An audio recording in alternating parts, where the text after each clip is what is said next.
نحمده ونصلي على رسوله الكريم اما بعد فاعوذ باللہ من الشیطان الرجیم بسم اللہ الرحمن الرحیم۔ میری معزز ماں اور بہنوں، السلام علیکم ورحمۃ اللہ وبرکاتہ۔ آج ہم سورۃ البقرہ کی آیت نمبر 104 کو ترجمے اور تفسیر کے ساتھ پڑھیں گے انشاءاللہ۔ سبحانک لا علم لنا الا ما علمتنا انک انت العلیم الحکیم۔ یا ایہا الذین آمنوا لا تقولوا راعنا وقولوا انظرنا واسمعوا وللکافرین عذاب علیم۔ یا ایہا الذین آمنوا، اے ایمان والو، اے اہل ایمان، اے وہ لوگو جو ایمان لائے ہو، لا تقولوا، تم نہ کہو راعنا، راعنا لفظ نہ کہو، وقولو، اور تم اس طرح کہو انظرنا، واسمعوا، اور خوب غور سے بات کو سنو، وللکافرین، اور کافروں کے لیے عذاب ہے علیم دردناک۔ تو یہاں اس آیت کے اندر آپ صلی اللہ علیہ وسلم کے ساتھ محفل اور مجلس میں بیٹھنے کے کچھ آداب بیان ہوئے ہیں۔ بعض یہودیوں نے ایک شرارت ایجاد کی کہ جناب رسول اللہ صلی اللہ علیہ وسلم کے حضور میں آ کر وہ لفظ رائنا سے آپ کو خطاب کرتے تھے، جس کے معنی ان کی عبرانی زبان میں ایک بدعا کے ہیں، اور وہ اسی نیت سے کہتے تھے، مگر عربی زبان میں اس کے معنی ہماری مصلحت کی رعایت فرمائیے، یعنی ہماری رعایت فرمائیے، تو یہ اس کے معنی ہے۔ اس لیے عربی دان اس شرارت کو نہ سمجھ سکتے تھے، اور اس اچھے معنی کے کثرت سے بعض مسلمان بھی حضور صلی اللہ علیہ وسلم کو اس کلمے سے خطاب کرنے لگے۔ اس سے ان شریروں کو اور زیادہ گنجائش مل گئی۔ جو یہودی تھے آپس میں بیٹھ کر ہنستے تھے کہ اب تک تو ہم ان کو خفیہ ہی برا بھلا کہتے تھے، اب ہم اعلانیہ کہنے کی تدبیر ہمارے ایسے ہاتھ آ گئی ہے کہ مسلمان بھی اس میں شریک ہو گئے ہیں، یعنی جو لفظ ہم ان کو کہتے ہیں وہ راعینا، اس کو کبھی کبھی راعینا کہا کرتے، راعینا جو ہے وہ چرواہے کو کہا جاتا ہے، یا یہ راعینا یعنی الف کو کھینچے بغیر کہا کرتے تھے، جو کہ ایک مطلب گالی کا، جیسے اسٹوپڈ یا اس طرح، نعوذ باللہ، اس طرح کے وہ کلمات جو تھے استعمال کرتے تھے اس چیز کے لیے۔ تو مسلمان تو اس کو اچھا مانا ان کے ذہن میں تھا کہ آپ ہماری رعایت کیجئے۔ تو اس اعتبار سے جیسے مجلس میں بیٹھے ہوئے ہوں تو صحابہ کرام کو اگر کوئی بات سمجھ نہ آئے تو وہ دوبارہ یہ فرماتے تھے کہ یا رسول اللہ راعینا، کہ اے اللہ کے رسول آپ ہماری رعایت کیجیے، یعنی اس بات کی ہمیں سمجھ نہیں ہے، دوبارہ اس کو رپیٹ کیجیے۔ تو وہ لوگ غلط مطلب لے کر اس کو راعینا لفظ کہتے تھے، اور مسلمان اچھا مقصد ہوتا تھا، اچھا معنی ہوتا تھا، لیکن حق تعالی نے مسلمانوں کو اس پر متنبہ فرمایا کہ اے ایمان والو تم رائنا لفظ نہ کہو، کیوں؟ اس کے معنی آپ تو اچھا معنی مراد لیتے ہو، لیکن یہود اس کا غلط معنی لے رہے ہیں، تو اسی لیے فرمایا کہ رائنا مت کہا کرو۔ اور یہ نہیں کہ بس منع کر دیا تو اب آپ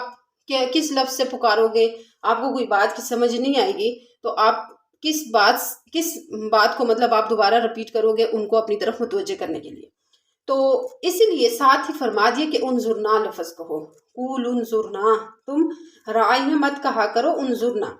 کیونکہ اس کے معنی اور رائنا کے معنی عبرانی زبان میں ایک ہی ہیں۔ رائنا کہنے میں یہودیوں کی شرارت چلتی تھی،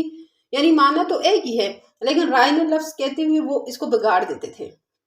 اور گالی اور بدتمیزی کے طور پر اس کو استعمال کرتے تھے۔ تو اس حکم کو پھر یہ فرمایا کہ تم اچھی طرح سن بھی لو، اور یاد رکھو کہ ان کافروں کو تو سزا دردناک ہو کر ہی رہے گی، یعنی جو پیغمبر صلی اللہ علیہ وسلم کی شان میں ایسی گستاخی کرتے اور وہ بھی چلاکی کے ساتھ، تو ان کے لیے عذاب علیم دردناک عذاب ہے۔ تو واسمعوا یعنی آپ جب محفل میں مجلس میں بیٹھے ہو تو آپ صلی اللہ علیہ وسلم کی بات کو غور سے سنو، تاکہ دوبارہ آپ کو بات پوچھنے کی ضرورت ہی نہ پڑے۔ جب آپ غور سے سنو گے تو دوبارہ آپ کو بات رپیٹ کروانے کی ضرورت نہیں ہوگی۔ تو یہاں پر اس آیت میں ایک تو یہ بات معلوم ہوتی ہے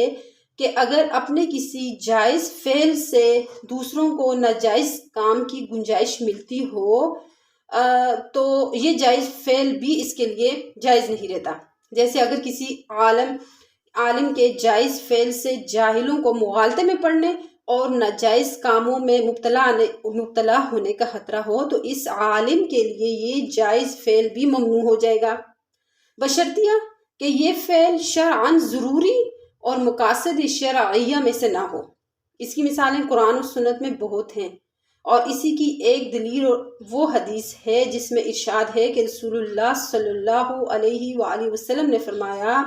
بیت اللہ کی تعمیر جو قریش نے زمانہ جاہلیت میں کی تھی، اس میں کئی چیزیں